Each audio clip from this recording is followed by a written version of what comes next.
At this time, we'll call the September 19th, 2025 meeting of the Wilson County Planning Commission into order.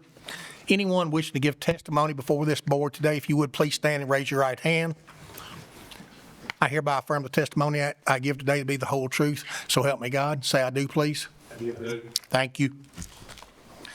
We need to approve the minutes from the August 22nd meeting. Do we have a motion? Motion. I have a motion from Ms. Weathers, second by Mr. Jewell. Yeah, that's That's to approve. All those in favor say aye. Aye. Thank you. Christopher, do you want to start with old business? I actually have a letter for withdrawal for the application for old business for that rezoning, the Hillwood rezoning. They submitted yesterday afternoon a withdrawal letter, and they'd like to withdraw that case. No action needed on our part. No action needed. It's just for information. We'll move into new business then. First item we have on the agenda for new business is the rezoning. Application has been made by property owner David Usry requesting a land use plan amendment from a low-density residential area to high-density, high-intensity commercial area. The applicant also seeks to rezone the same property from A1 agricultural to C3 highway commercial. The property contains approximately 4.66 acres and is located at 3503 Murfreesboro Road. It is further referenced as parcel 35.14 on Wilson County Tax Map 114. The Wilson County Growth Plan nor the Wilson County Land Use Plan has any direction for this area to be commercial. The property directly across Highway 231 was rezoned from A1 agricultural to I1 light industrial zoning in December of 2019. Properties directly to the south of this property were rezoned to C3 in October of 2024. The remaining adjacent parcels are classified as agricultural zoning. There is precedent for permitting such rezoning of property in this vicinity for commercial purposes. However, the land use plan, which now reflects the above referenced rezonings in close vicinity, had an intent of keeping new commercial development centered around nearby busy corners where traffic counts approach 10,000 cars per day on the highway and 3,000 cars per day on intersecting and secondary roads. This particular case is not located at what would be considered a busy corner intersection. Should the County Planning Commission or the County Commission ultimately decide to approve this request for rezoning, a site plan will be required at the time the property is proposed for development. Under commercial zoning, and all commercial requirements, including permitting, paving, landscaping, building material, and public sewer provisions, would apply to this property.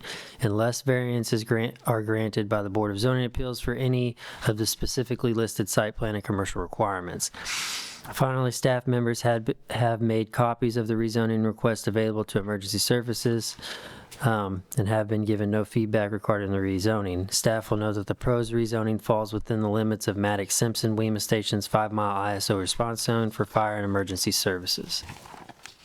The County Stormwater Department has requested that the applicant, Planning Commission, and other interested parties be put on notice that the presence of sinkholes, caves, wetlands, streams, and land areas that are extremely flat, marshy, or steep may affect further development of these tracts of land. As an additional point of information, the rezoning does not appear to be in close or immediate proximity to any Century Farms based off the information provided to the Wilson County Planning Department. With the above stated, staff cannot recommend approval based upon the original intent outlined for zoning and development within the 2006 adopted and 2021 modified land use plans. Staff will point out that there have been similar requests in the general area that the Planning Commission and County Commission have chosen to approve, setting a precedent for these types of requests in this general vicinity. Okay, thank you. Who's here to represent this case today? Yes, sir. My name is David Usry. I own that piece of land right there in that parcel. We had originally looked to use the existing building as an office structure and then build a building behind it. Was the desire to go through there and do that. We wanted to use it for construction offices and be able to house materials in the building behind it and go through and do that. The original plans that we had right here as far as a site plan has it listed as a gravel. We understood that that was going to have to be paved to go through there and meet the commercial regulations as far as what everything sits in for the county. I can answer any questions that you have as far as that goes. Okay. So. If this is approved, and they'll have to submit a site plan and go through all the process. Yes, sir. They'll have to forward, submit a actually. site plan. It'll come back through you. They'll probably run concurrently because there's no public sewer out here, and that is a requirement. Typically on these cases, they will submit a variance request to the Board of Zoning Appeals for a sewer variance and have a site plan the next day, and we'll report the findings of that BZA meeting to you all as well. This is immediately to the north of something already zoned C3, correct? Correct, and that got rezoned in October of 2024. The park will directly to the south. Thank you. And we do have a letter that states, from the septic requirements and going there, how many employees you could have from the existing septic if someone comes to that. Okay, I think that would probably be part 'Cause I of don't the next think- stage. Yes, sir, that'd be their BOZA request. There's no plan on ever having sewer that far out that I'm aware of. So. Not that I know of, but who knows? So, all right, thank you. All right.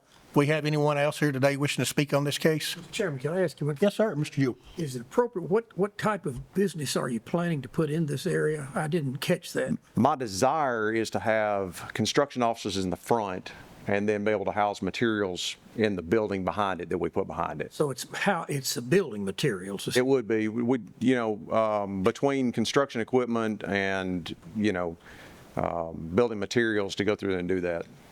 And so if I understand this right, that would be considered a dry industry, would it? A dry industry? Yes. I'm gonna need, That there would not be a process that involved a lot of water usage, and he's Oh. selling, so it doesn't, what I'm trying to say, it does not require a great deal of water treatment.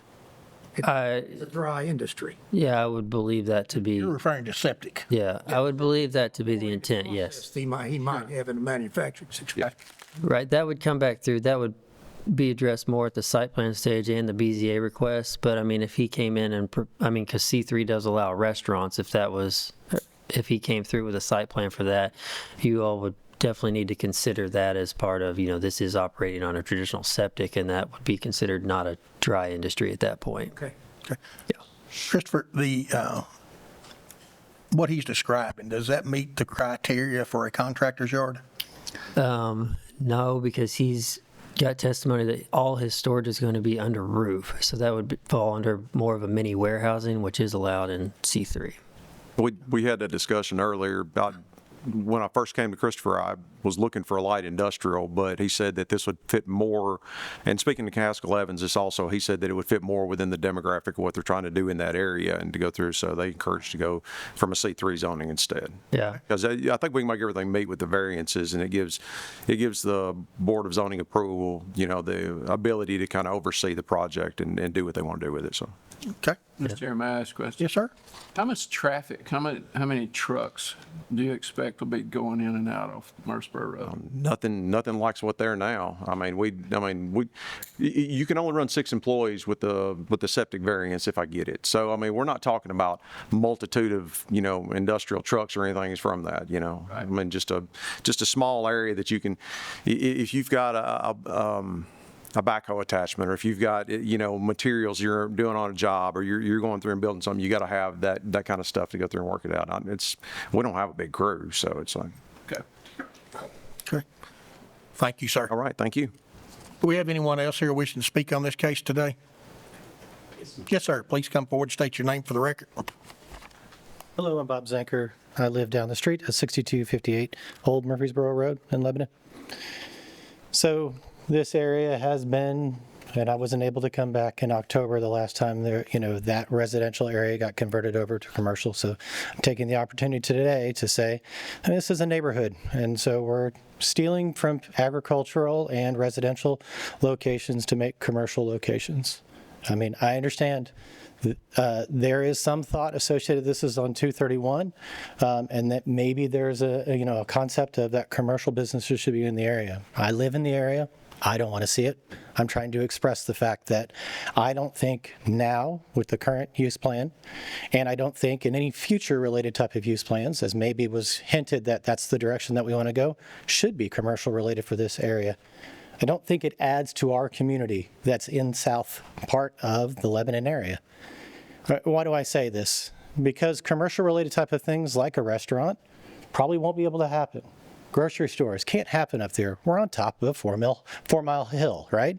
No one's going to take sewer up that way. So anything that's going to be something that might add to the community related from a commercial perspective probably isn't going to happen. Instead, we get Dollar Generals, 4 of them down 231. And what I would like to not see is the continuing strip away of agricultural and residential potentials and putting them to commercial areas that frankly just don't add to the community.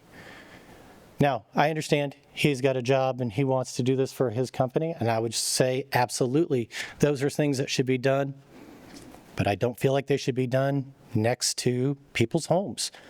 And I would appreciate, that we reduce this. So you as zoning boards, please take the time to think about how you're taking little by little by little of my neighborhood away. There are a lot of homes. We've talked about everything that's further south associated that's already been taken away from a residential to a commercial type of scenario. At some point, it's got to stop. Eventually, it'll all come to me, and I'll literally be living next to everything else that's commercial, and it won't be a neighborhood anymore. This is a great area to live for families. This is a great area to grow your kids. Southside's a fantastic school from the county perspective, and we're just adding too much traffic, not enough infrastructure, and it can't handle the infrastructure at that spot. And when you look at the 4 Mile Hill right before Vulcan, seems like a good logical place to stop all commercial related items, everything from there up to Lebanon. But coming up this way and continuing to allow this rezoning related to agricultural and residential areas, I'm adamantly against it, as you guys can tell. And I please ask you to consider this now and hopefully in the future when we are talking about the land usage and, here in a couple of weeks. Thanks so much. Thank you, sir. Do we have anyone else wishing to speak on this case today? Where's your camera? Thank you, Mr. Chairman. I'll make this very brief. Perry Neal, 1000 Murphy Lane. My concern, I guess, would be if the applicant here, if he were to, for whatever reason, go bankrupt or leave or whatever, once you've rezoned this, what does that leave the door open for the future use of this property? That's my only concern or whatever. I guess the simple answer to that is whatever's allowed in C3. If it gets approved. That's my concern. There was quite a bit of comments by the board about what this specific use would do, traffic into the neighborhood. But once you rezone it, and this guy may or may not be there 5 years from now, then you open the door to anything and everything that's allowed in C3. Thank you. Thank you, sir. Anyone else wishing to speak on this case today? Do we have any questions from our board? Yes, sir, Mr. Chairman. Mr. Renfro?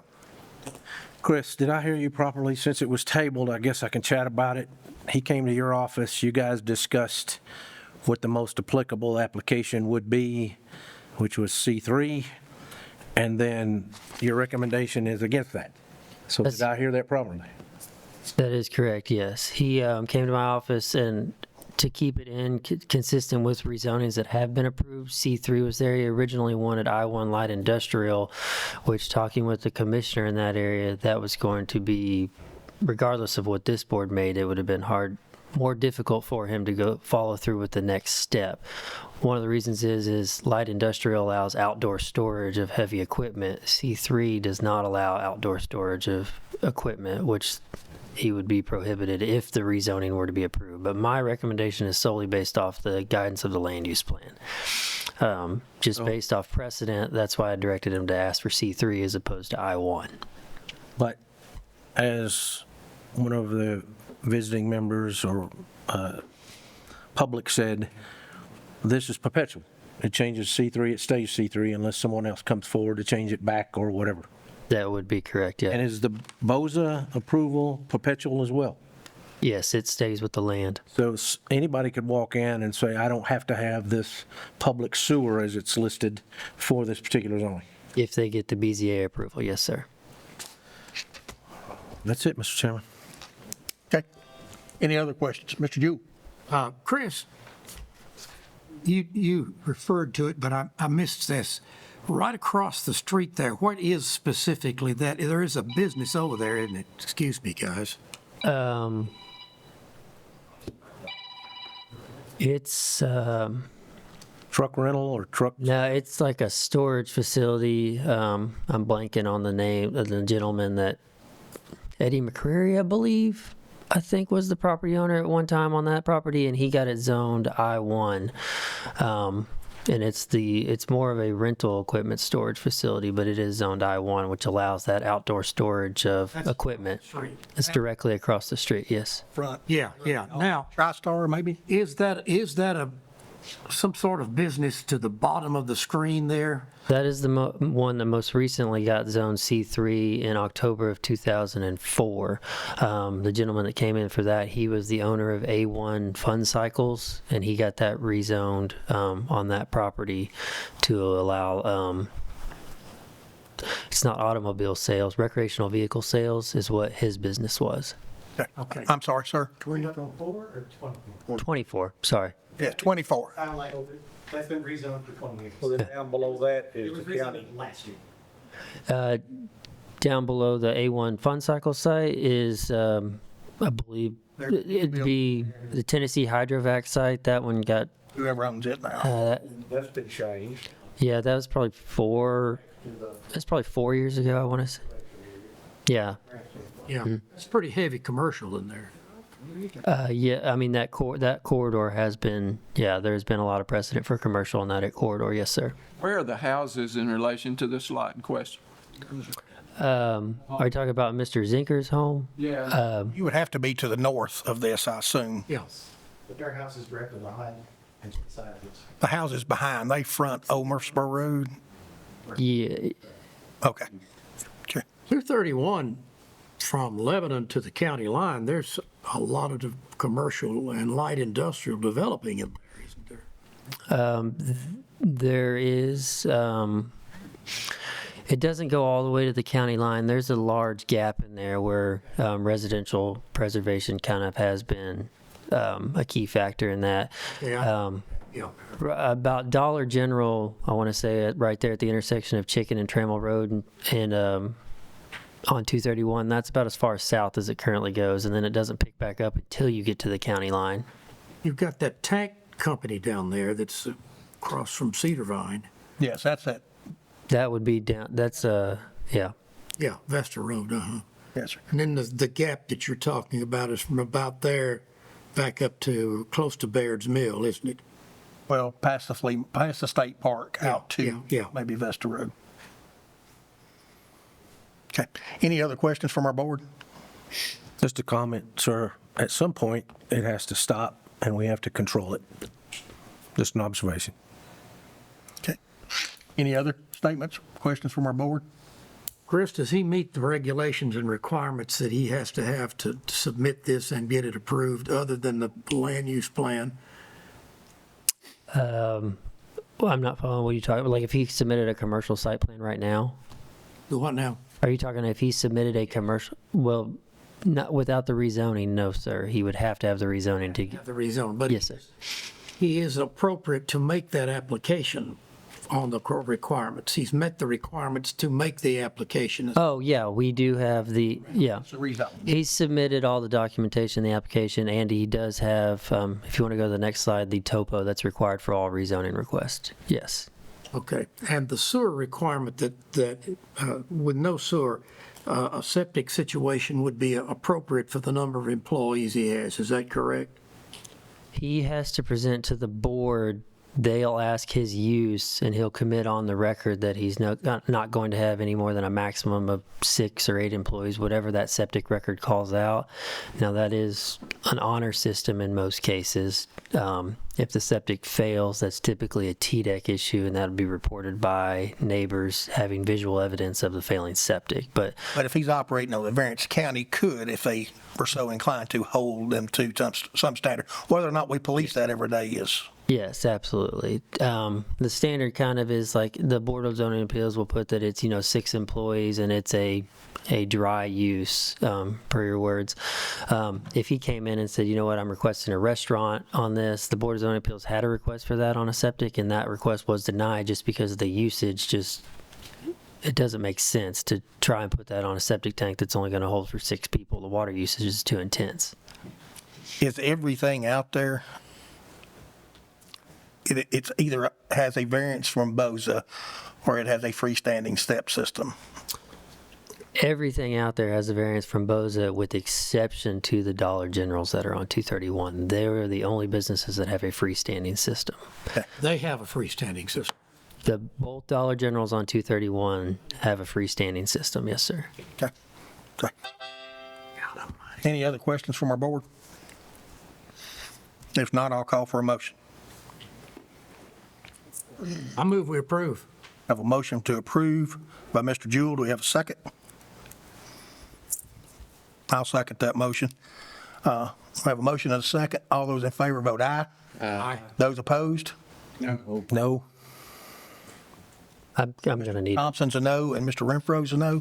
1, 2, you's a no. So 3 no's. We have 1, 2, 3, 4, 5, 6, 7, 8, 9. Could we show hands on that? Okay. All those in favor vote aye. Show your right hand, please. 1, 2, 3, 4. 1, 2, 3, 4, 5. And those opposed, raise your right hand. 1, 2, 3. you've got to have 6. Did you vote, Mayor? Hey, you're a pro? That motion will pass 6-3, I believe, Christopher. That will now be sent to the county commission, who has ultimate authority over all rezoning requests. Will that be in October or November? No, since there's a land use amendment involved, I have to have a 30-day public hearing notice. So that would go before county commission in November, which is, I don't know the date of that one off the top of my head.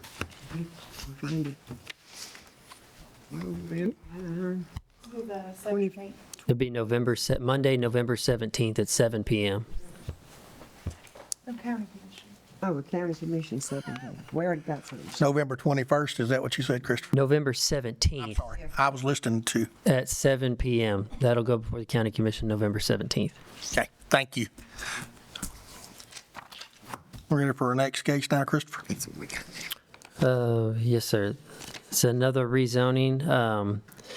Application has been made by Byron Gill with RMA representing property owner Thomas E. Knowles Jr. requesting a land use plan amendment from low-density residential area to high-density, high-intensity commercial area. The applicant also seeks to rezone the same property from A1 agricultural to C5 PUD interchange commercial plan use development. The property contains approximately 3.76 acres and is located at 9303 Stewart's Ferry Pike and is further referenced as parcel 6401 on Wilson County Tax Map 117.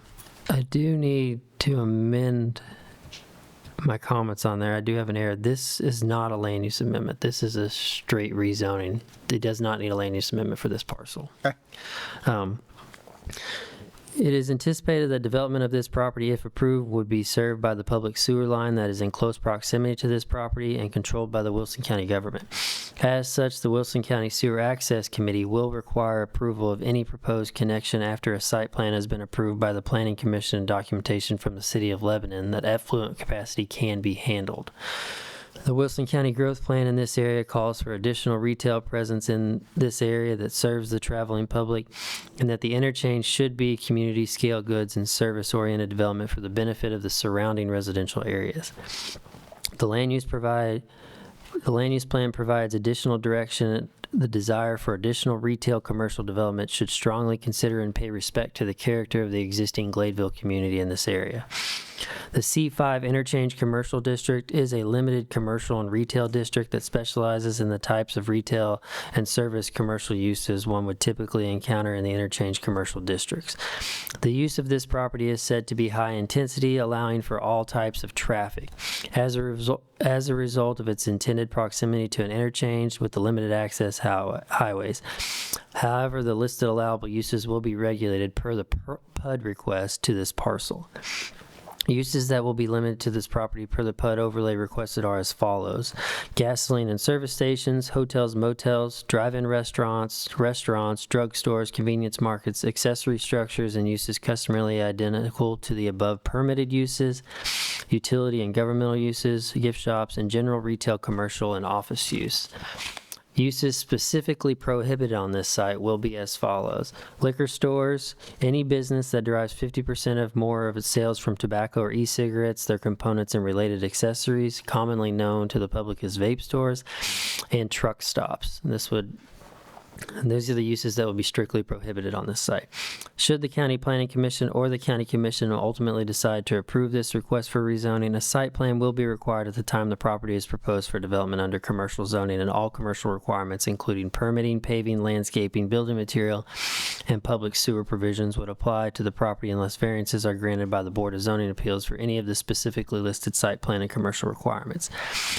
Staff has made copies of the rezoning request available to the Road Commission executive staff, the school system executive staff, and emergency services staff. Staff will note that the proposed rezoning falls within the Gladeville-Weems Station's 5-mile ISO response zone for fire and emergency services. Given above, staff can recommend approval of this request.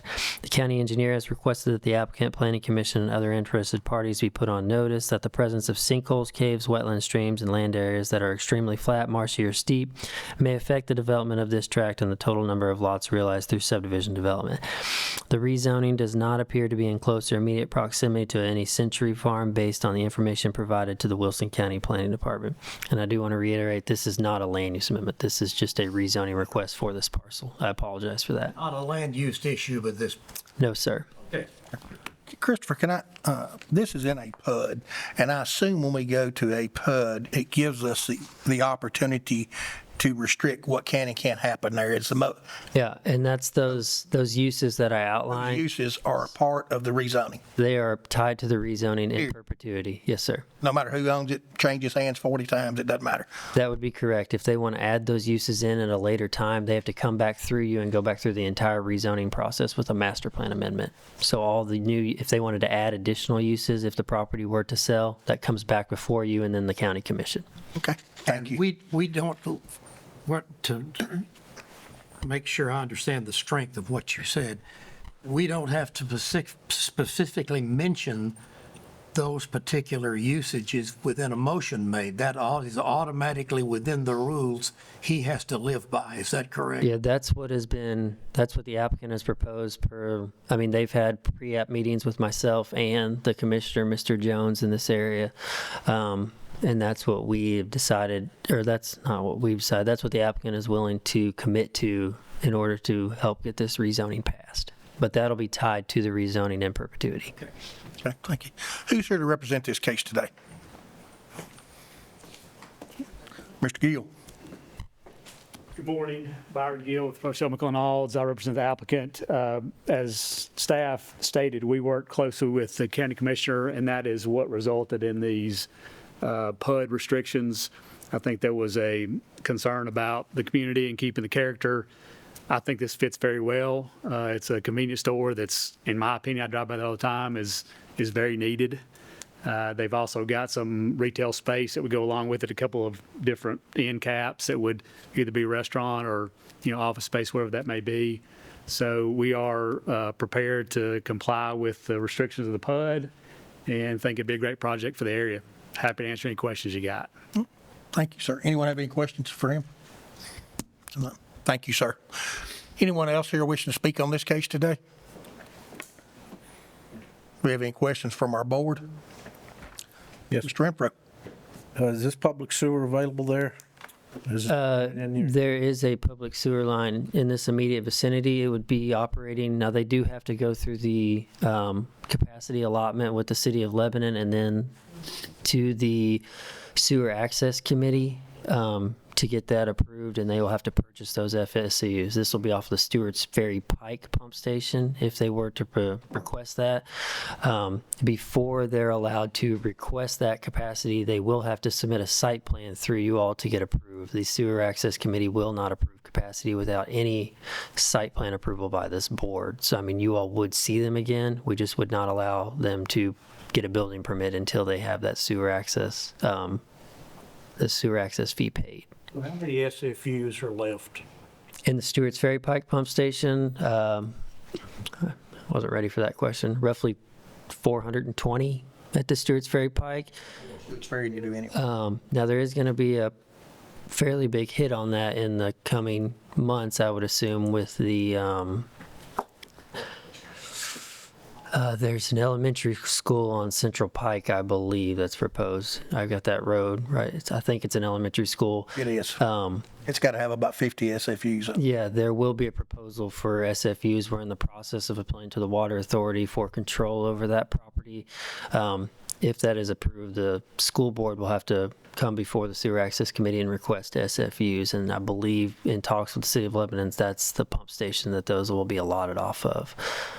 This is kind of an educational, and maybe some of you know, it's a middle school they're building down there, isn't it? No, No, they already have them. Yep. Okay, so it's Central Pike Elementary. Lakeville, will it stay an elementary? So 2 elementaries, but no middle school in There there? is a middle school there too. Okay.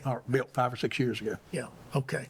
So essentially what's happening is Gladeville Elementary is overflowing, so this is to pick up the growth in the I area. think it probably helps Gladeville, probably helps Rutland also. I should know that, but I didn't. Okay. Anyone wishing to speak on this case today?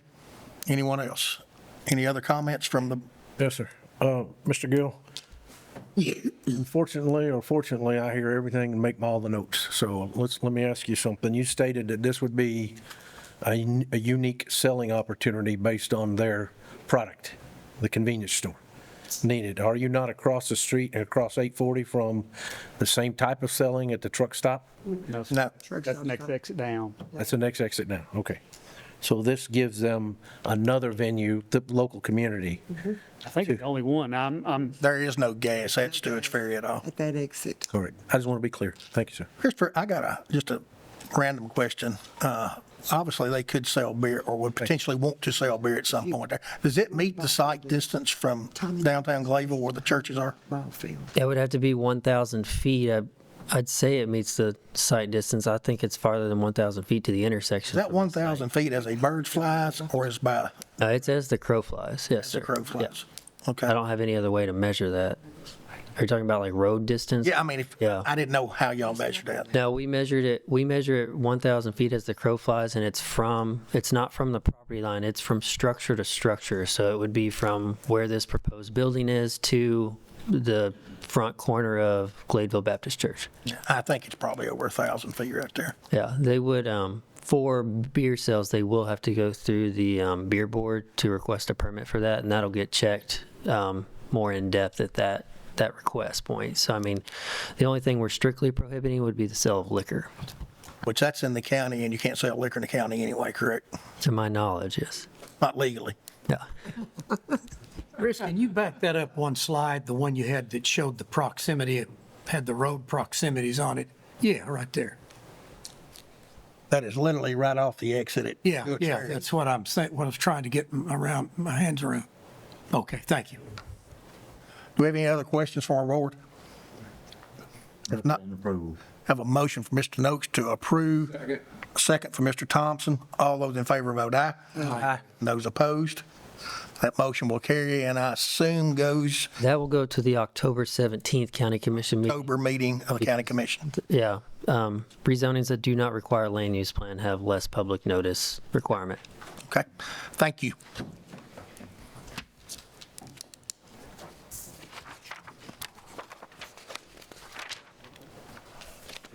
Okay, we are done with the rezonings now. That's Yes, sir. a good thing. Are you ready to proceed? I'm ready to proceed, sir. The first item is the site plan for Jams Investment Group. This is a sign plan. It's located at 5780 Highway 109. This is with technical corrections. Staff can recommend approval. I do need to put on record that all of these site plans and plats are subject to stormwater and engineering final approval. But there needs to be an amendment to the site plan. They are not doing a typical monopole style sign. The sign facing square footage that they're requesting fits more within a billboard. So they will have to get us further documentation if they want to proceed with that there is no billboard within 1,000 feet on the southbound lane of 109. We prohibit billboards from being within 1,000 feet of each other on the direction of the road they are. So we're still waiting that documentation since they're choosing to go with the billboard style sign as opposed to an advertisement sign. Okay, thank you. Anyone here to represent this case today? We have any questions from our board? Just, yes, sir. A general sense. Is our sign ordinance reducing the height staying the same or increasing. Did I read something about that, or is that in Our another county? sign ordinance? Yes, sir. I've not opened that up in about 5 Must have years. been another county, Mr. Chairman. I do a lot of reading. That's it, sir. Any other questions from our board? And Christopher, any, you've got with technical corrections, does that cover the things you brought up It about? will, yeah. I won't stamp it for approval until I can get those verified. But yes. I'll make a motion to approve this subject staff recommendations. Second from Mr. Renfro. All those in favor vote aye. Aye. Those opposed? That motion will carry. Now ready for the site plan for the Crown Castle USA. Yes, sir. Next item is site plan for Crown Castle USA on behalf of T-Mobile South. This is a T-Mobile generator co-location onto an existing site located at 345A Couchville Industrial Boulevard. With technical corrections, staff can recommend approval. So this is roughly a 10 by 10 concrete pad with a proposed generator to power the new co-location equipment that's going to go on the tower. Okay. Anyone here to represent this case today? Do we have any questions from our board? Mr. Chairman, is this the comment you made that said we really don't have a choice since this is like a utility ad last meeting? I think that's pretty accurate, but they're here, so we're gonna work with it. That's it. No questions. Motion to approve. We have a motion from Mr. Turner to, Recommendations. Mr. Turner to approve based on staff recommendations. Do we have a second? Second. Second by Ms. Weathers. All those in favor vote aye. Aye. Those opposed? That motion will carry. Ready for the site plan for the Watermill back entrance monument sign? Yes, sir. And that site plan for Watermill Monument sign is located at 200 Watermill Lane. This is on the Cairo Bend side of this development. With technical corrections, staff can recommend approval. Anyone here today wishing to speak on this case? Any questions from our board? You've got an applicant, sir. Oh, I'm sorry. Please come forward. I apologize. I'm Heather Matrosy with Southeastern Building. So if you guys have any questions about it, about the signage. Okay. All right. Thank you. Do we have any questions from our board? If not, do we have a motion? Motion to approve based on staff recommendations. I have a motion from Ms. Weathers to approve based on staff recommendations, second by Mr. Renfro. All those in favor vote aye. Aye. Those opposed? That motion will carry. Ready for the site plan, Rockdale speculative warehouse. This is the site plan for Rockdale 6 Speculative Warehouse located at 600 Maddox Road. Site plan meets requirements, staff can recommend approval. I do want to reiterate that this is not for the warehouse. The warehouse is completely built. They've received a temporary, I think they're in the process of getting their certificate of occupancy. This is a landscaping amendment plan based off what they had proposed and what was out on site. And with the landscaping plan that was stamped approved did not portray what staff had talked to them about in the previous thing. So they have installed what was lacking and amended their land use plan to match that. And you're good with it? Yeah, we've got corrected things. We've done our final field review on that, and they've already installed everything that was required. Okay. Anyone here wish to speak on this case today? Any questions from our board? Yes, sir. Yes, sir. Chris, you don't feel like they were trying to go under the wire on your office to do that, and you had to watch them? I mean, No, I don't. I mean, what they had on their original proposed, I think, was an oversight on their part because they had something that we didn't typically require, which was roughly a 2,200. better than. Yeah, and I mean, we don't. If there's a site plan that's submitted and somebody is going above and beyond our requirements, we don't notify them that they are going above and beyond. If they're willing to commit to that, we leave it as is. Good thing. That is. No. So they just amended it down from that. I just didn't want it the other way. Yeah. Move No. Have a motion to approve, Mr. Renfro, second by Mr. Thompson. All those in favor vote aye. Aye. And those opposed? That motion will carry. Site plan for the Verizon co-location on Green Hill Road, North Green Hill Road. Yes, this is again is a co-location. This one is for Verizon. It's located at 2444A North Green Hill Road. Site plan does meet requirements. Staff can recommend approval. Anyone here wishing to speak on this case today? Any questions from our board? We have a motion. Motion to approve based on staff recommendations. Motion. She's not here. Motion from Ms. Weathers to approve based on staff recommendations. Do we have a second? Second by Mr. Noakes. All those in favor vote aye. Aye. Those opposed? Motion will carry. Site plan for Middle Tennessee Electric Battery Storage System on Central Pike. Okay, yes, this is the site plan for Middle Tennessee Electric Storage Battery Facility. It's called the Central Pike Storage Facility. The access is actually off Loman Road, but that's just a titling issue.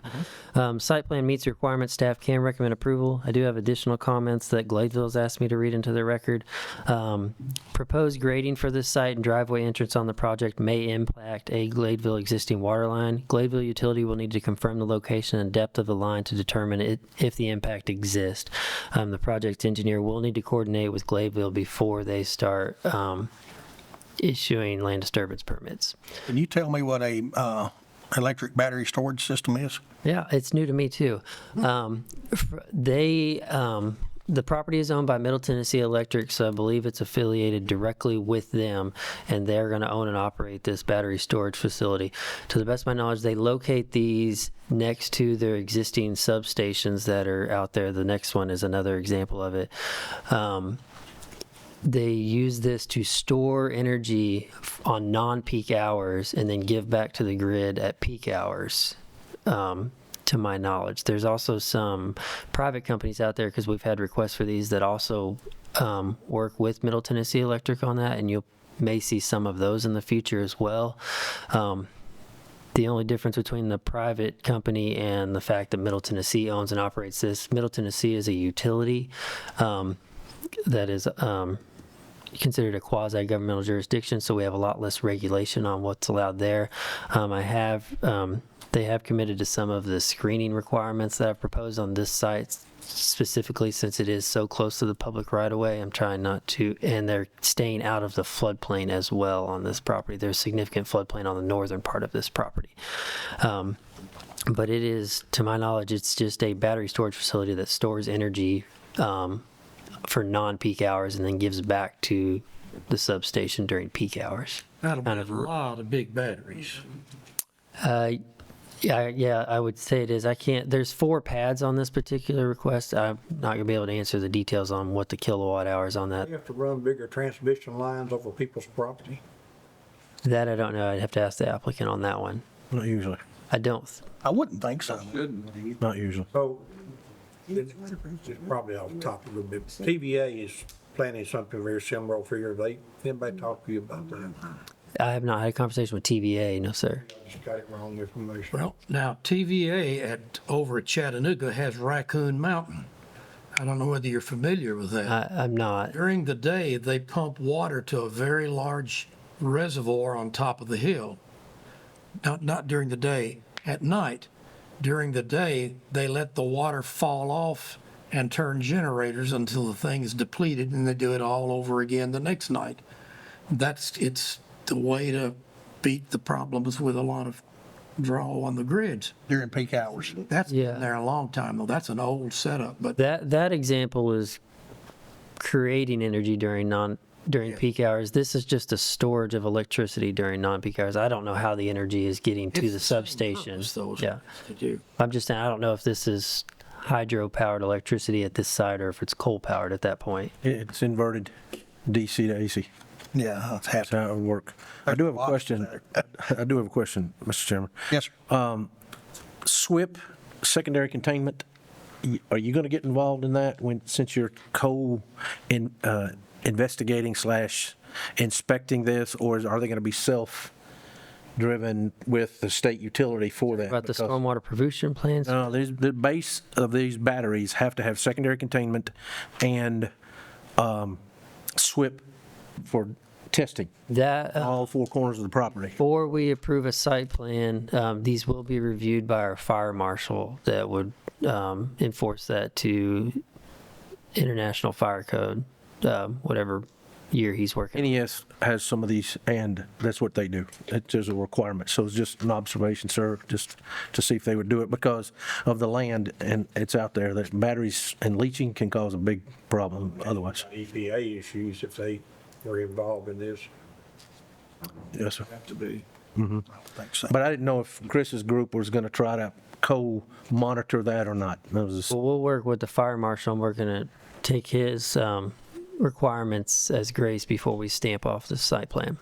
We will require a letter that they've completed all requirements to his satisfaction It's before not they. something you can demand at all. I would think not. I mean, you can make it a stipulation that they work directly with fire marshal. As far as me overviewing, I don't have the credentials to regulate that particular request. And that's probably going to be part of any permitting process anyway, isn't it? I would say. I would think so. Okay. Any other questions from our board? I think the applicant is here as well. Oh, I'm sorry. I got ahead of myself, sir. I'm sorry. All right. My name is Adam Crunk with Crunk Engineering. We're civil engineers on the project. Try to answer the electrical questions as best I can. I do know that the lines that are currently on the site, those three-phase lines, will just be connected to this battery storage system. There won't be. There will be obviously a new line connecting from the electric lines that are there to the batteries, but otherwise there's no upgrades to the lines that are on that site. We were aware of the water line, so appreciate that comment, and we'll get with Gladeville prior to construction. Yeah, happy to try to address any other questions you may have. Christopher answered it correctly. I mean, it's essentially electric storage. Middle Tennessee Electric has these two projects in Wilson County. They have another in Rutherford, and they have two in Williamson. And they're really want to get these installed as quick as they can before the winter comes, because the winter peaks are when they've seen their system be the most stressed. And so the idea behind this system is just simply to keep the lights on, help with cost, that sort of thing. Yes, sir. Is there prior approval or something that has to happen for you to be able to do this? Because I met with a group that was talking about doing this, but there was some kind of board or something that had to be approved to allow this to happen. I'm not aware of it. I mean, I think, Middle Tennessee Electric, being the quasi-municipality that they are, I think, their board has approved it. They're rolling with this themselves. Christopher actually was the first one to mention to us that there might have been a third party that had tried to do this on Middle Tennessee Electric's behalf, but we're working directly with Middle Tennessee Electric on this project. They're going to be the ones installing it. They'll be the ones hooking it up, all those type of things.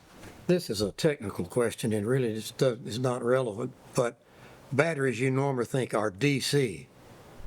How do they get that back to an AC current before they dump it into the line? Is there some kind of conversion system to convert, or the battery? I never heard of an AC battery, but they may be. Inverter.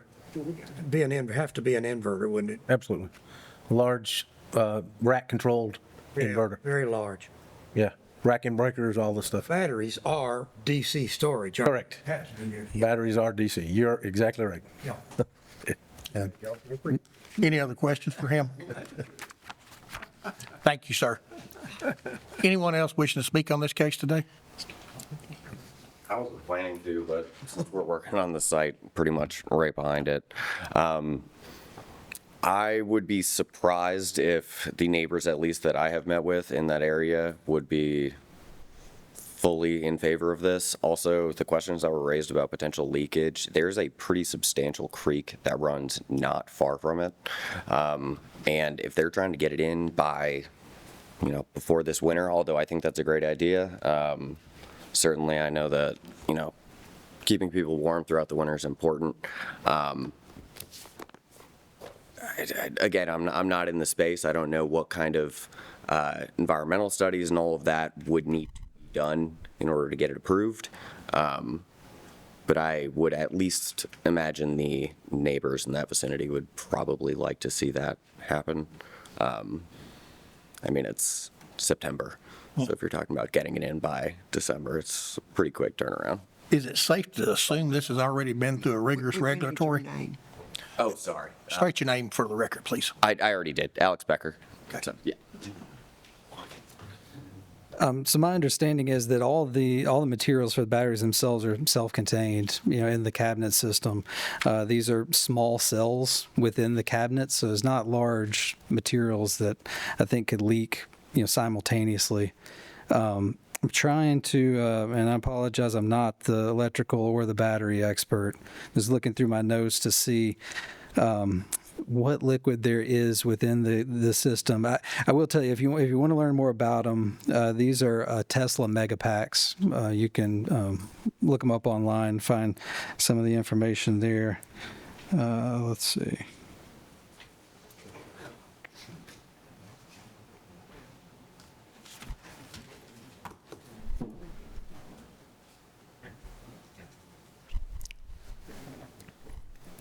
while I'm trying to find this. The batteries will all be delivered at one time, but it's very infrequent that batteries are supposed to last for, I think, 25 to 35 years.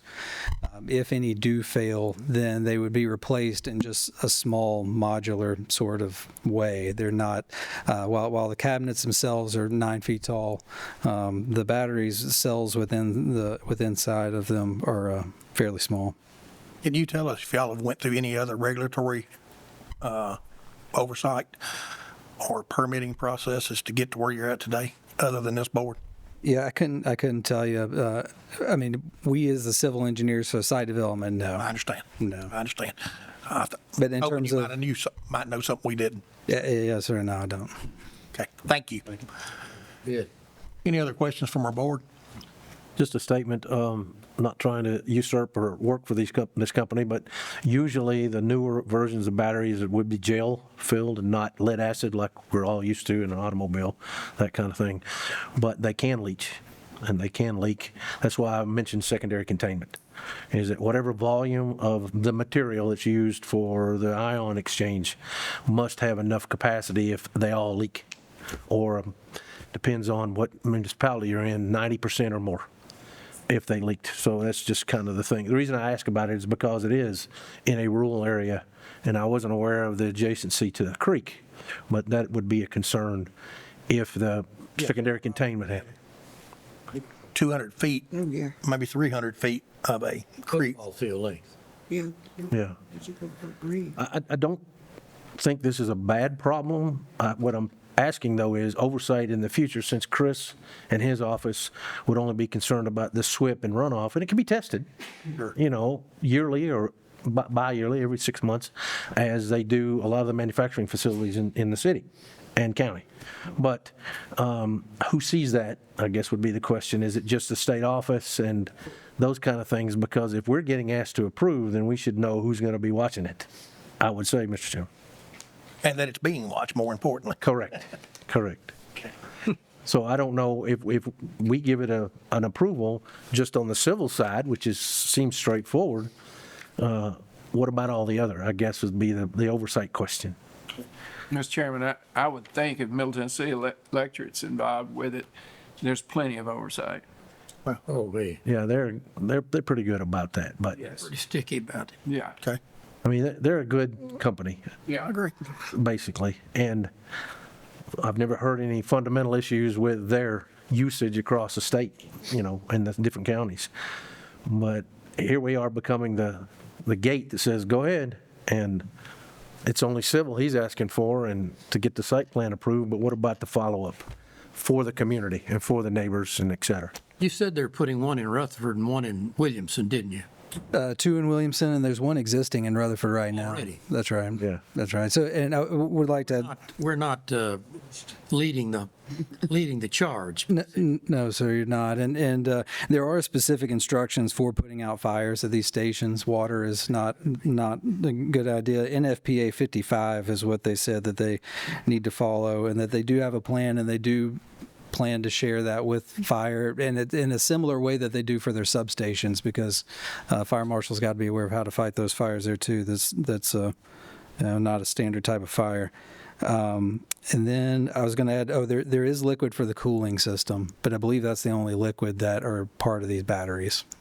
Thanks. Thank you, sir.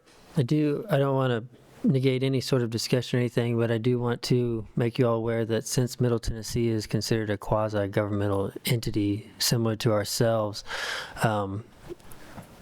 if we start putting too much regulation on them from this body, we're going to get into the same situation we did with the Water Authority booster pump station, where they can just pull their requests. They're here more on a courtesy. Courtesy? Yes, sir. So, okay. Then why do we need to approve? Well, they're before you, so they're saying that they're willing to go through the process, but before we start putting above and beyond stipulations that we're not capable of doing, We don't have the ability to police it. I mean, we need to try to stay out of the way. But I would make a motion to approve this, subject staff recommendations and approval from our fire marshal, as per the issues that have been raised here today, that he has a comfort level of how that is being installed and the oversight going forward. Okay. I'll second that. Okay, we have a motion and a second. All those in favor vote aye. Aye. Those opposed? That motion will carry. All right, the next item on the agenda is another site plan for Middle Tennessee Electric Battery Storage System. This is the Cairo Bend site. It's located at 8064 Coles Ferry Pike. This site plan meets requirements. Staff can recommend approval. This one is directly behind the existing substation, so requirements on this one as far as screening were far less. I did try to get some cleanup of the property as there's some large dilapidated farm equipment on this site behind the substation. And to my knowledge, they have agreed to that. Okay. Anything you want to add on this one that's doing you different, sir? No, sir. Okay. All right, thank you. Anyone else from the audience want to speak on this case? Any additional questions from our board? Just a statement, sir. Yes, sir. Same concerns and comments as the first.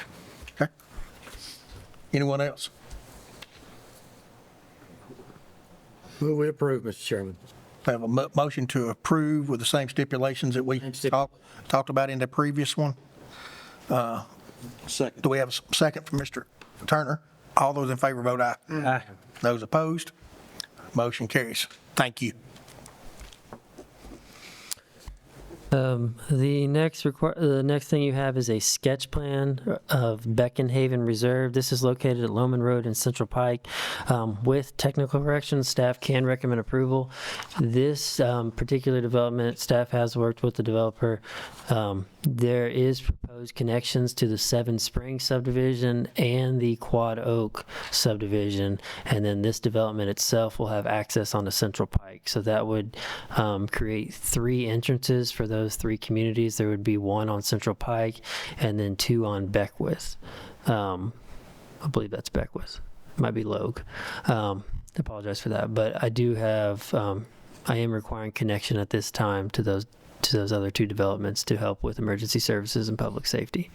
There will not be access onto Loman Road. The existing concept plan and staff has talking with the developer. There's a significant blue line stream that comes through there. They are going to have a few lots on Loman Road. They qualify for the cluster. And then they've purchased property to have the access onto Central Pike. And this actually allows them to stay completely out of that 100-year floodplain. Okay, thank you. Yes, sir. Alex Becker here to represent. Happy to answer any questions for you guys. Thanks.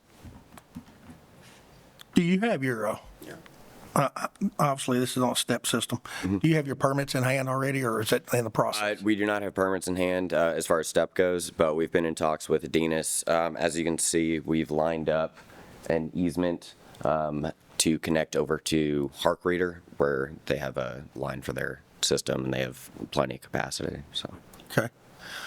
Okay. They have capacity there to do this, Chris, to your knowledge? Or is that too much of a question right now? I'm sorry. How much? You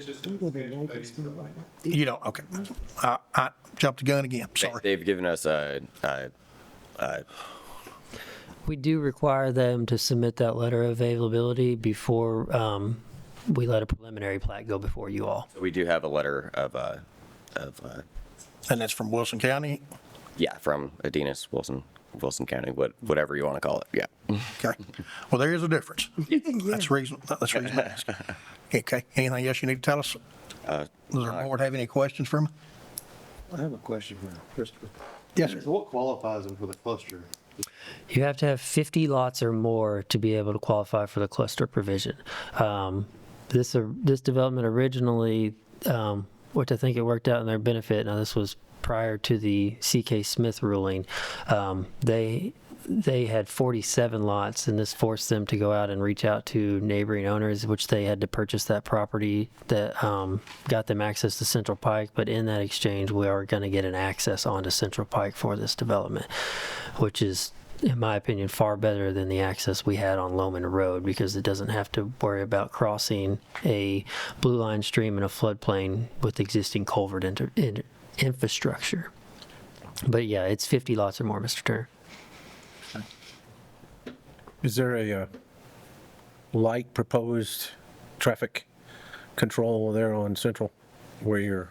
Yeah, decel lane. We're working with TDOT because Central Pike is through TDOT It will likely mirror the neighborhood that's across the street.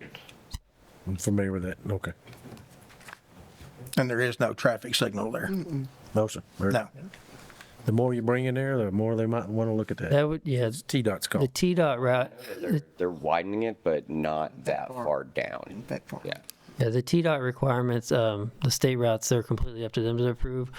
T-Dot does reach out to us and ask what our minimum requirements would be on a development such as this if it were a county road, and they will typically follow our minimum requirements, which a traffic impact study for this development would, for 50 lots, would not warrant a decel lane and a center turn lane, but that is our minimum requirements, and T-Dot is willing to enforce that for us. Okay. All right, thank you. Thank you, sir. Anyone else wishing to speak on this case today? Any other questions from our board? Just for clarity, it does not warrant a traffic study. That's what you said for T-Dot. Well, I don't know, that would be a T-Dot's call. I'm saying that the traffic study would not warrant. Prompted by your recommendation. Is that what I heard?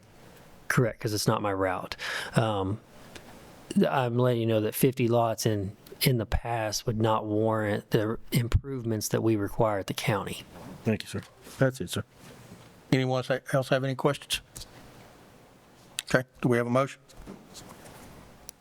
So moved. Motion from Mr. Jewell to approve, subject staff recommendations. Do we have a second? Second from Mr. Noakes. All those in favor vote aye. Aye. And those opposed? That motion will carry.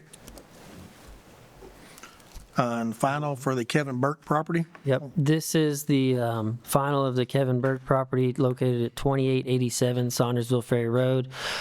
This plat does meet requirements. Staff can recommend approval. This is the final to the preliminary that you all reviewed last month. This is the one that had the land across the street. It does, yes, sir. Yep, and it still does. And they put notes on that all of that land is considered non-buildable. It is part of those properties, but there are not to be structures on that side of the road. Well, they're not big enough to put anything on anyway. Well, I mean, I've made it put out not just residential structures, but any sort of like secondary structures for if somebody got an idea that they wanted to build a carport for their boat. That's not going to be permitted on that side of the road.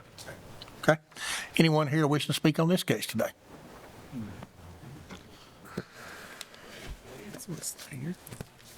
Dan Curry, Crockett Surveying. I will say you're looking at the preliminary. One issue you all brought to my attention upon approval of the preliminary was these lots all being divided. Currently, the final plat will be, as you see, there's Mr. Jerry Everett's property. He has a small tract to the east of the road. All those tracts to the north of that will be consolidated on the final plat into one lot, which will be going to the owner of the overall property who is developing his own non-planning lot in the back. I just wanted to address that, the fact that you're looking at the preliminary up here on the board and not the final. Okay. That solves most of that issue. And I'll be glad to answer any questions if anybody has any. Thank you. Sir. Do we have anyone else here that wishing to speak on this case today? Any questions from our board? So the 3 lots in the back combined, the flags? Those Lots over here on the final plat are all one. It's going with Mr. Burke's property back here. You all had said initially when you approved the preliminary, you didn't like all these being divided into one or into individual tracts. So I went back to the owner and said, we need to put this all as one. He agreed, but this small tract will still go with this tract here. But all this is now going to be one lot that will be contained with Mr. Burke's property. But that plat has a note on it, that's non-buildable. Yes. Okay. And Mr. Curry, we also discussed the possibility of the owners of the 2 flags in the rear that have the ingress, egress out all the way through the other properties. Yeah, this is Mr. Burke's remaining property. This is the gentleman who owns the overall property now. He's keeping 30 some odd. Now, that's the right-of-way you just pointed out with that hashed. Yes. But I'm talking about those property pieces that run right there. Yeah, the long stretch that goes to the rearmost, or the westmost property as we're looking at this, I guess. What keeps them from running a fence all the way down for that, what is it, 30 feet wide there or 50 feet wide? 350. It'd be 50 feet wide, but So those 2 are 50, I mean. to answer your question, nothing would keep them from running it. They could do what they want in the middle of the other people's property is what I'm. Yes, but they'll be accessing from up over here because there's a pond here, so it's not practical to try to get through. But they just own it. Is that right? They do own it, yes. they have 50-foot road frontage, they don't have to utilize it, but they have to have it, which is why that is there. You are correct. Thank you, sir. Sir. Any other questions from our board? Do we have a motion? Motion to approve based on staff recommendations. A motion from Ms. Weathers to approve. Subject staff recommendation, second by Mr. Renfro. All those in favor vote aye. Aye. And those opposed? That motion will carry. Are we ready for affirmation plats now, Christopher? Yes, sir. There are, let's see, there are 4. I've got the combination of the gray subdivision lots 32 through 29 that's being all combined into one lot. It's located at 20 Lake Drive. That's the re-subdivision. And that is parcel 10 or map 10K, Group A, parcel 20.02. There's the re-subdivision of the Breckenridge Glen, formerly known as Higher Grounds, Lot 3 and 4. It's combining, or it's re-subdivision a property line of 218 and 220 Breckenridge Glen, 2 lots being map 98E, Group D, parcels 3 and 4. The re-subdivision of the Darrell Gilly property, Lot 4 on Jenkins Road, 1 lot into 2 lots. It's map 25, parcel 26.00. And a plat amendment for the reserve at Horn Springs, Lot 27. It's 1 lot. This is at 1225 Ben Forkham Drive. It is map 35I, Group A, parcel 22.00. That plat amendment is a little unique. It is moving a public utility and drainage easement onto the public open space of that particular development, and the Ben Forkham is the developer of that property, and he still has rights to the open space, and he has stated that he is willing to sign the plat as well, because we're going to require not only the property owner but the person that is in control of the open space to sign that public utility easement is moving. We don't have an issue with it moving, but we did make it clear to them that they were going to have to maintain the 10 foot on some side of the property. And you're okay with all that? It looks a little different, but it still meets the intent of that law. Yes, sir. Okay. Do we have anyone here today wishing to speak on any of these cases? Any questions from our board? I'll call for a motion. Motion to approve. Motion to approve, Mr. Turner. Do we have a second? Second. Second by Ms. Weathers. All those in favor vote aye. Aye. Those opposed? That motion will carry. State law mandates that we do have a time for public comment. And at this time, we'll open the floor up for anybody who wants to talk to us about anything we didn't talk about today. So, Mr. Young. Ken Young, 1221 Shop Springs Road. You should all have 2 sheets. One of them's a spreadsheet. One of them looks like that. Remember last month, y'all received a 3-ring binder. So those pages that I just handed out are pre-punched. Those goes in that binder. So in that binder, there were photographs and inspection reports of 11 step systems that had notable performance issues. And the reason I'm here today is to share what I've found in the last month, because I think the better that you're informed, the better decisions you'll make.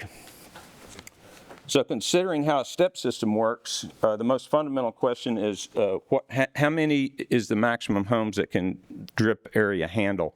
So the soil scientists, engineers calculate the number. They use the quality of the soil, slopes, the system, but in general, that number's around 15 plus or minus. So on this page, you'll see at the very top, the executive director of the Water and Wastewater Authority here is on record as saying it's about 17 homes per acre max. Central Utility in Rutherford is more conservative. They think about 14 homes as max. They're more conservative, and sometimes they're down to 10. And theoretically, you could go up to 18 or 20. So 15 plus or minus 5 would start a rational conversation. Continuing on down that page I just gave you, you'll see how many homes are on the Water Authority systems here. 43 to the acre, 47 to the acre, 29, 34, 113, 47, and 66. That is what created the photographs in your binder. By having too many homes on too few acres, that's how you get affluent ponding, and that's how you end up with affluent running onto other people's property. Now, on your spreadsheet, what you'll find is the financials. And the first column describes what the numbers are. The first one says first NOV, and that particular row are the dates that the Water Authority was informed, formally written, that they've got problems at those individual systems. For instance, Sunset Harbor's the first column, July 2018. So they were notified that you've got ponding affluent there. And that was 87 months ago. So if you say 87 months ago and there's 194 houses and they all get a monthly bill, they've gotten 16,878 bills since they were told that they had to fix the problem. So if you multiply the $65 monthly rate, that means the Sunset Harbor step system that was known to be failing since July of 2018, since that time, the Water Authority has taken in over $1 million. Bridgewater's the same way. If you go down to Academy, Academy is slightly different. It wasn't a notice of violation, but it was an inspection, a compliance inspection letter that said don't put any more affluent on the Academy Road step system. There's 293 houses there. That was 86 months ago. The Water Authority took in $1.6 million, and that step system still hasn't been fixed. So on the right, you'll see totals, and one of the totals there that is important to look at is 958. 958 homeowners thought that their contract with the Water Authority that they signed meant something. But that was a one-way relationship. When there's a monopoly, the contract really doesn't mean that much. So what I've done is connect the dots. You got the photos of the failed systems.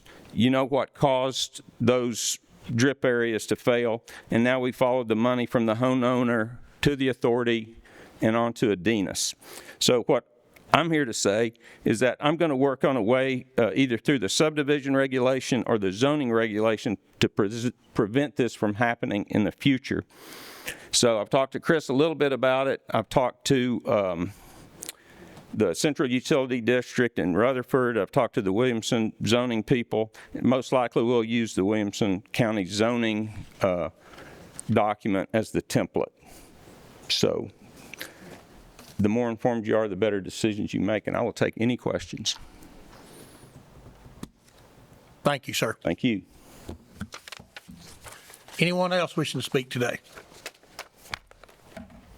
We are let him talk. Put him on what? Thank you, Mr. Chairman. I'll make this very briefly. Perry Neal, I know last month I spoke up here and it got rather lengthy, and I appreciate y'all's input and discussion. Today I'm here to invite each and every one of you to come to the Tucker's Crossroads Ballpark tomorrow. We're having a 50-year celebration at Tucker's Crossroads Ballpark. And so I'm here to invite each and every one of you a personal invitation. Starts at 3 o'clock. We're going to have a program at 6 o'clock. Got inflatables for kids or whatever. So if you're out and about and don't have anything to do tomorrow, stop by. Free hamburgers and hot dogs while the supplies last. Shout out to get there early, there you go. Shout out to Mr. Mayor Hutto. He has graciously agreed to be in the Dunkin' booth tomorrow at approximately 5 o'clock. We'll be there. And we're still looking, Mr. Chairman, we're still looking for one more volunteer for the Dunkin' booth. I hope that works out for you, sir. Thank you, guys, that's all. Harry, are they closing that park? Sir? Is that the one they're closing out there? No, we've been there for 50 years. The only year we were closed was 1 year during COVID. Okay. No, we're still rocking and rolling. Okay. Thank you, guys. Anyone else wishing to speak to us today? Christopher, do you have anything else, sir? I do. I have 3.5 points, I guess, for you. You can figure out if you want to hear the last one. The first one is Half 3 or 4? You can't have a half. I'll let you decide on the half. Okay. The land use plan, the public meeting for the land use plan is September 25th, which is next Thursday at Cumberland Alumni Hall. Those doors open at 5:30. That is for the last public input session, and then all that information will be presented back to the steering committee to create a final draft to present to the planning commission.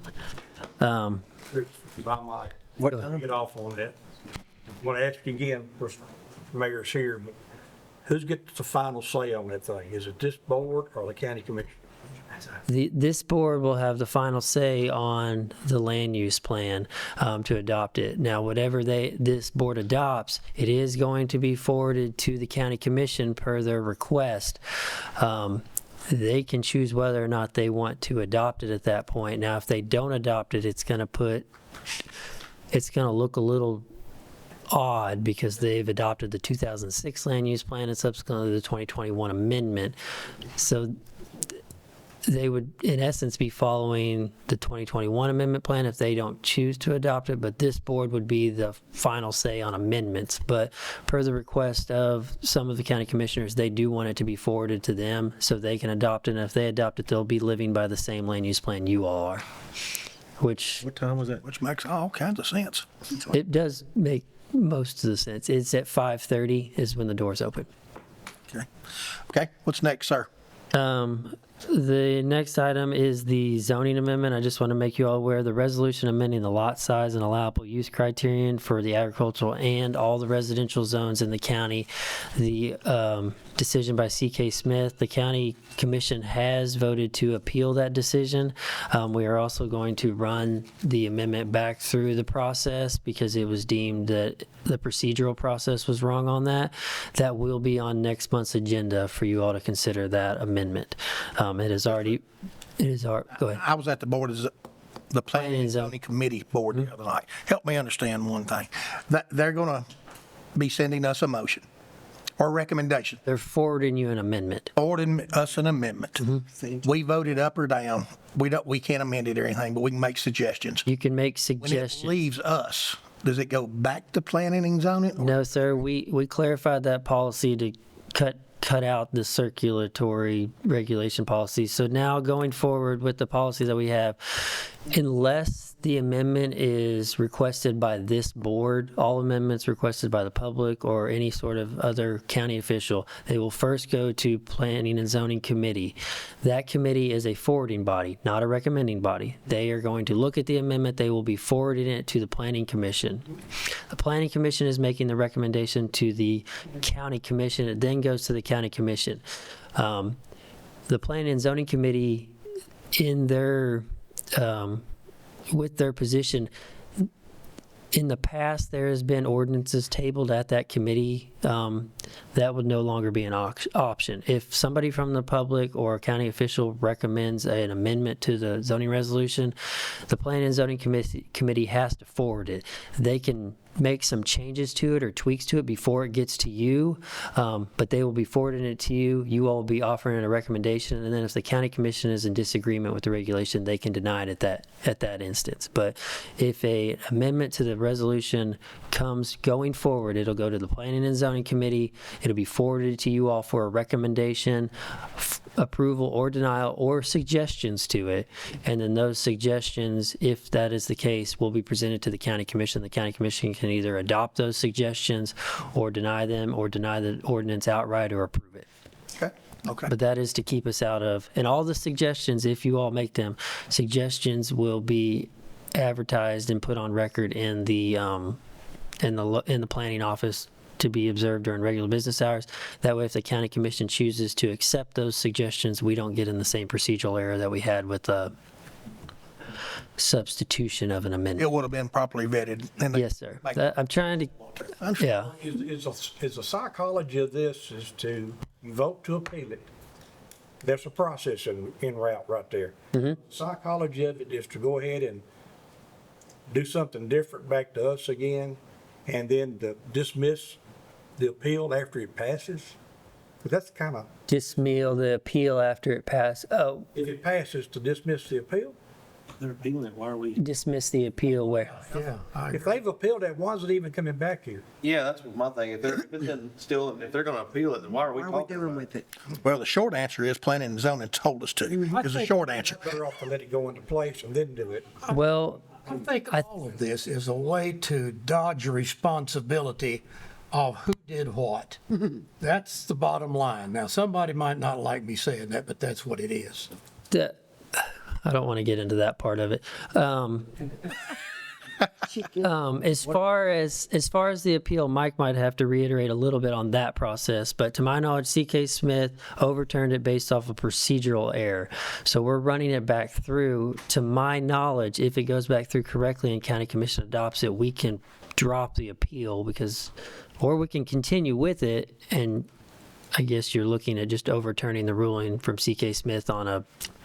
I'll give you the opportunity if you're so inclined to give us any insight you might want to there, or none. No, I'll be glad to say. Wisdom. I don't know about wisdom, I'll see where we are.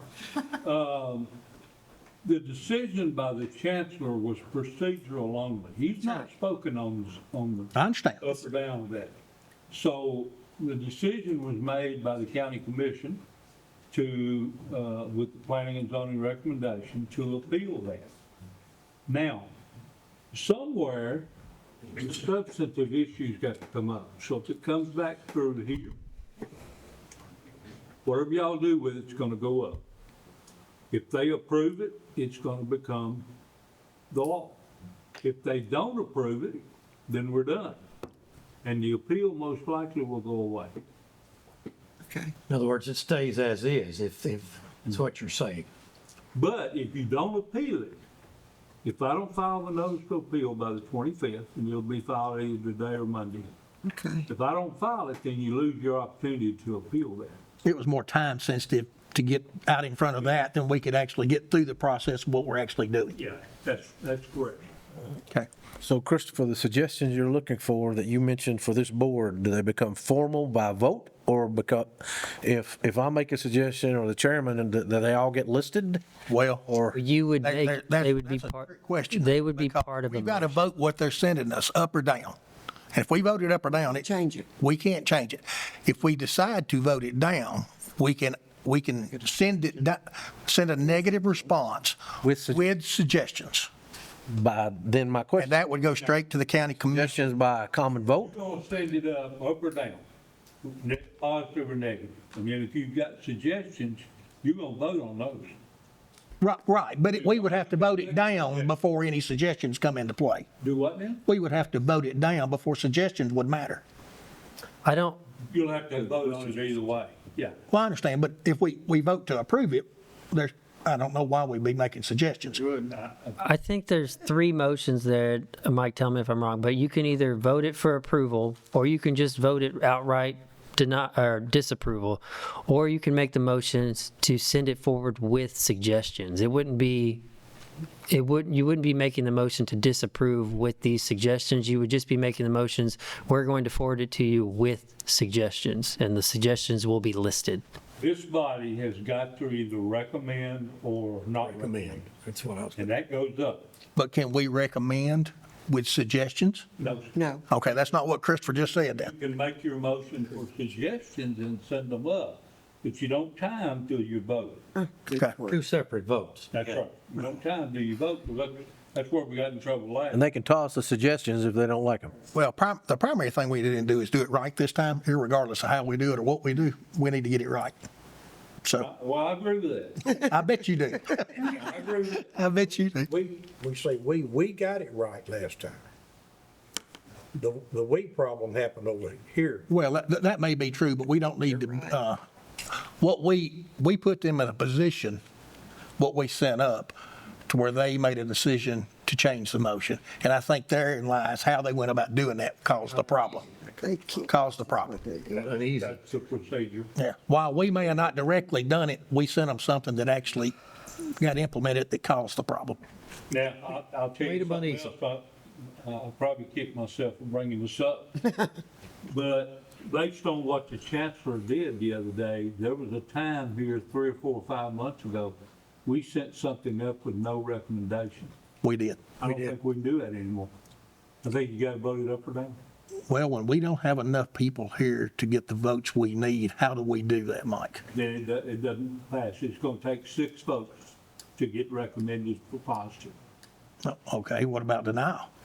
If it doesn't get 6 votes, I would argue that it's gotta go up, that it comes with a negative recommendation. Well, that's my question. Yeah, I mean, now that's still iffy, Gene. That's what but I happened think when it went up before like that. Well, the one we got in trouble for at the time, that was toward the end of the meeting. We were down to 8 people. That's right. So Mike, am I hearing you right, that a non-quorum approval is a denial, automatic? It's almost gonna have to be because the people that bring it in here are expecting us to make a decision. Yeah. We can't avoid making a decision. So a split vote then is a denial, period.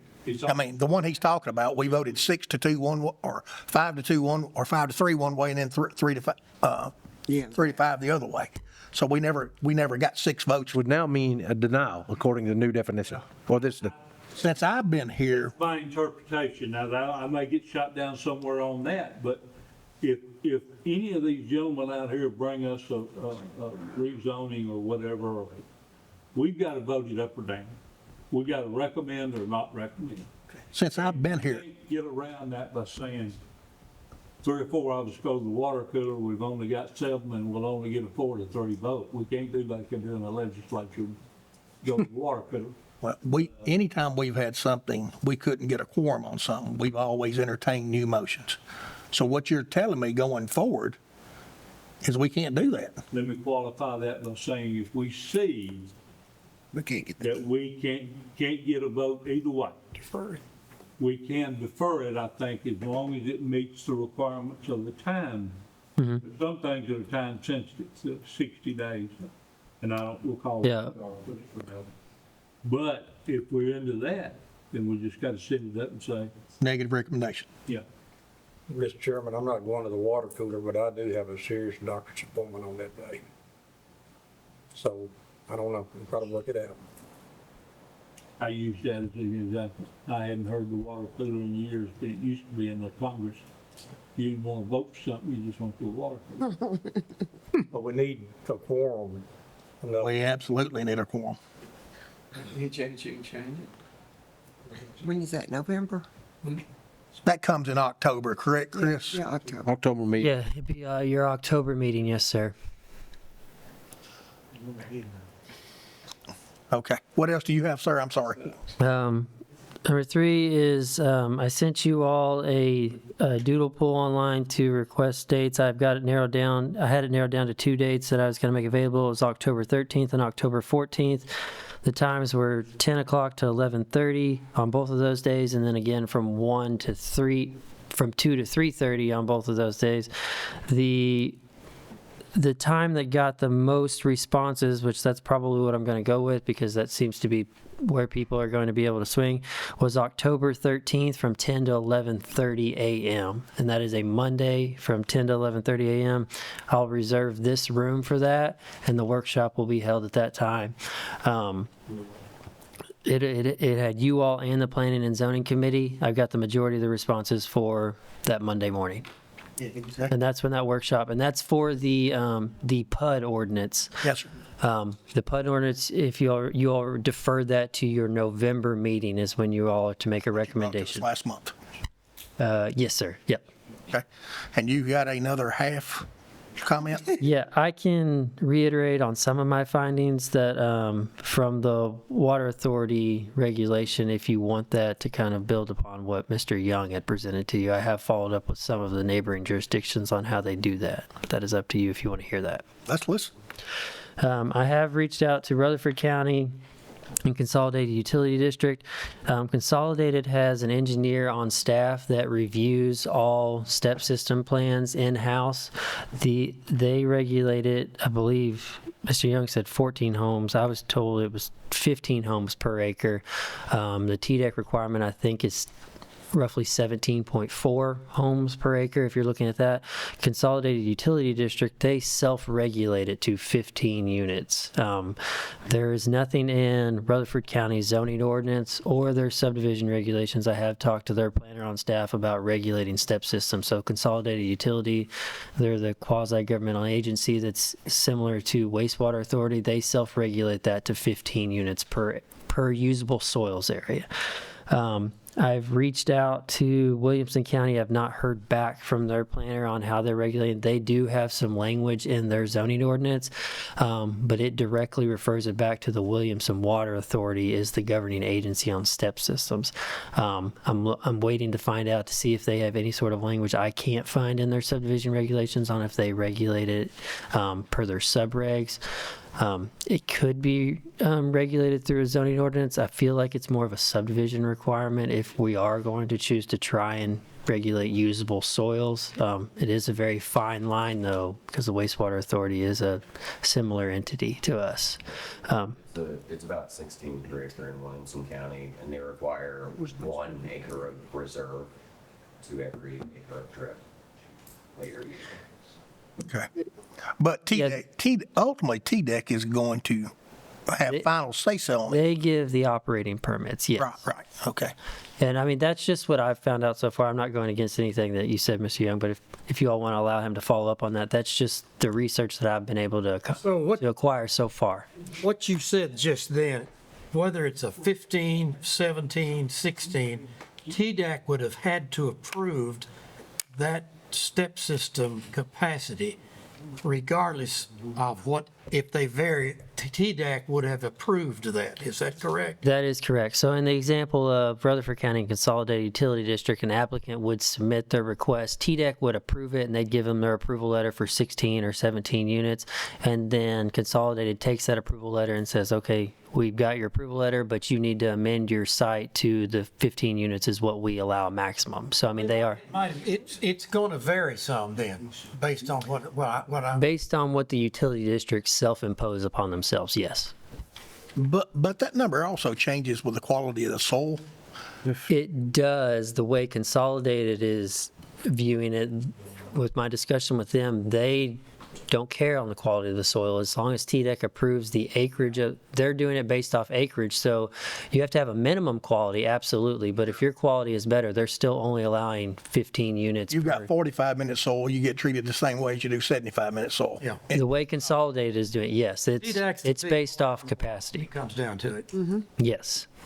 No, they have final regulatory authority. That's what I'm saying. Certainly over it. I would like to, well, you made a statement, Williamson County, do you concur with that statement that there's 1 acre in reserve for 1 acre of drip? I've reached out to Williamson County, I've not heard back from them. I can't confirm that. Conversations with, While you work in that area as a developer?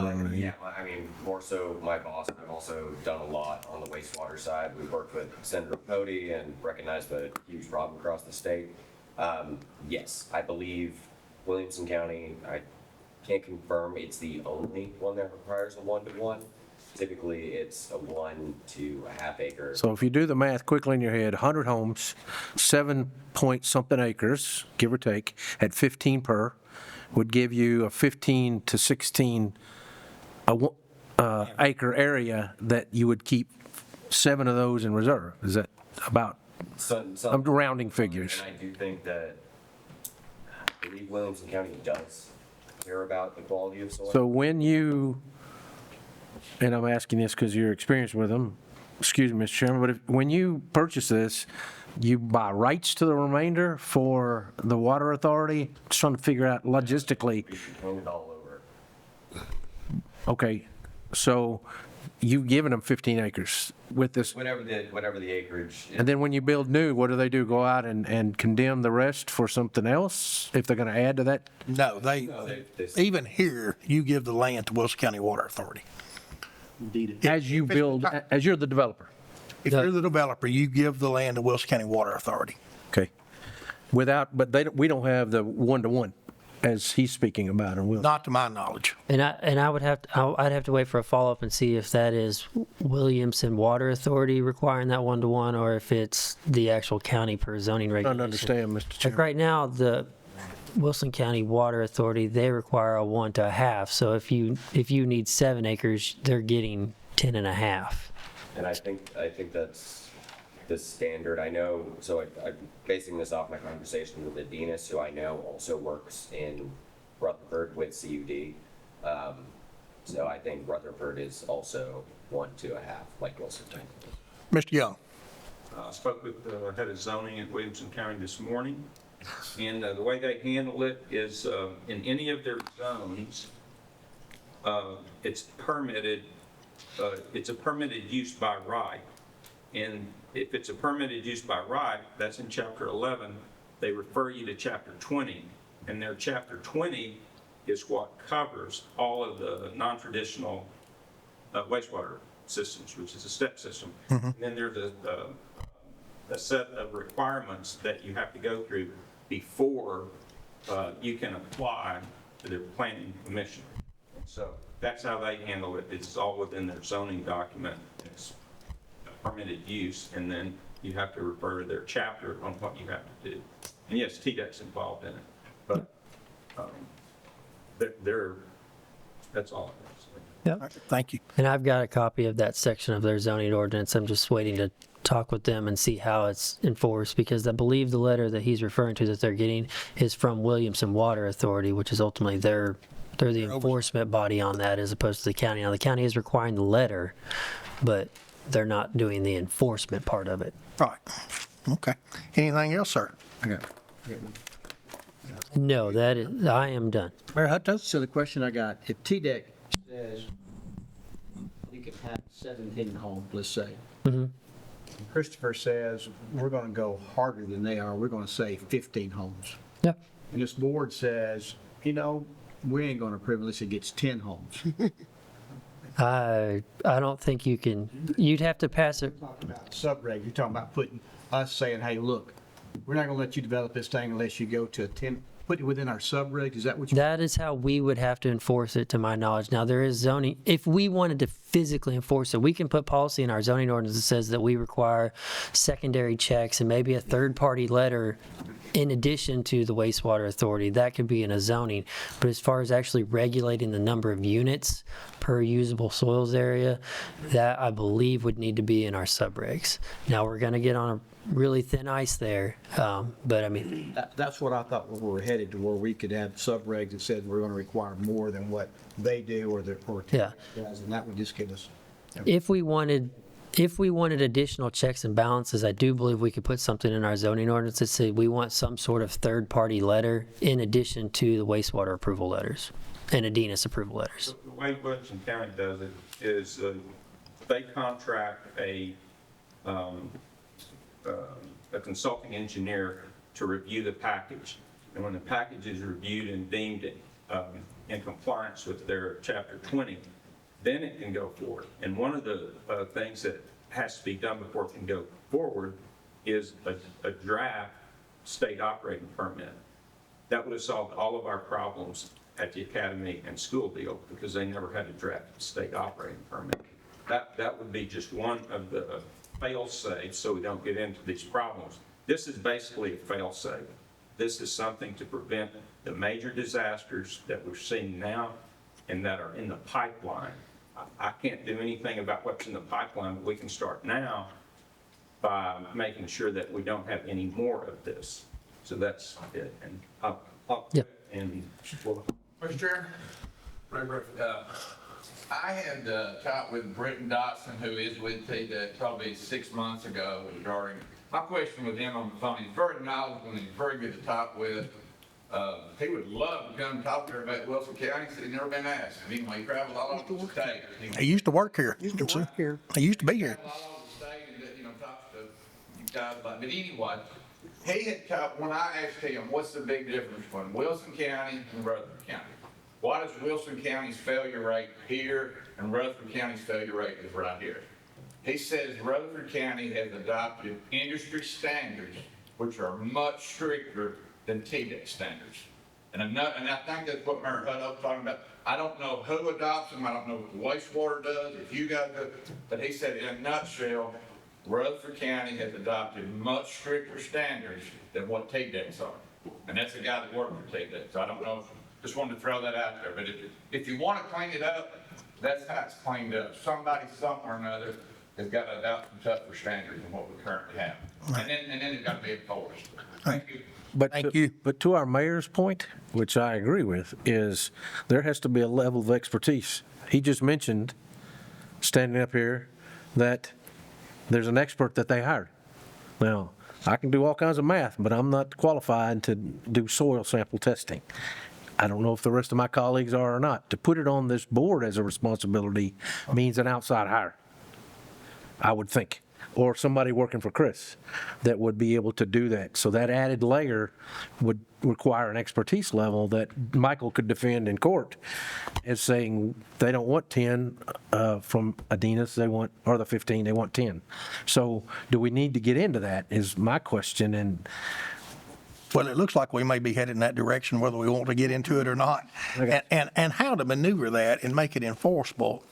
I mean, because the county, certainly as constructed now, doesn't have the expertise, the time, or the manpower to police this. Agreed. You know, in a perfect world, you would think TDEC is doing that. But that may not be the case. Yeah, but to me, Mr. Chairman, it looks like, you know, we're going to vote for something over in the Sudan and say, we vote against that in this body. We got no authority there. And, you know what I'm saying? We may not have any authority here, to be quite honest. I'm not sure. So to enact that, I guess there would have to be legislation change given right down from the state to us that says you're now qualified to make that decision, just like Williamson or Rutherford or whomever's doing it to have that. But anyway, just curious. Anything else, Christopher? That is all I have for y'all I today. got one question. Yes, sir. I want to get out of here, and it's along the same line, but it's a little unrelated. Chris, you were here and testified or talked to us one day here, and you told us the square footage of the lot that they had to be before you could get federal funding. Did I understand that correctly? Nothing about federal funding. I only talked about if you have smaller lots, Yeah. costs per lot for infrastructure would be theoretically less. So the larger the lot, the more expensive it is for, okay, and what's your minimum a mile taps? Is it 12? There's no minimum per mile. I mean, typically on the water side, Yeah. the board would look at 12 taps per mile to consider, you're talking about the water side, Well, I'm talking about both of them, but that doesn't apply to the sewer side, does it? The sewer side is all developer driven. If it's cost effective for the developer to build that infrastructure, that's all done by the developer. But the interest in the square footage is not a regulation governs you on grants. It's your personal or your agency's cost factor that you're talking about in the size of the lots. The overall infrastructure Yeah, cost okay. per lot, yes. That's all I got. Make a motion that we adjourn? So moved. Second. Yeah.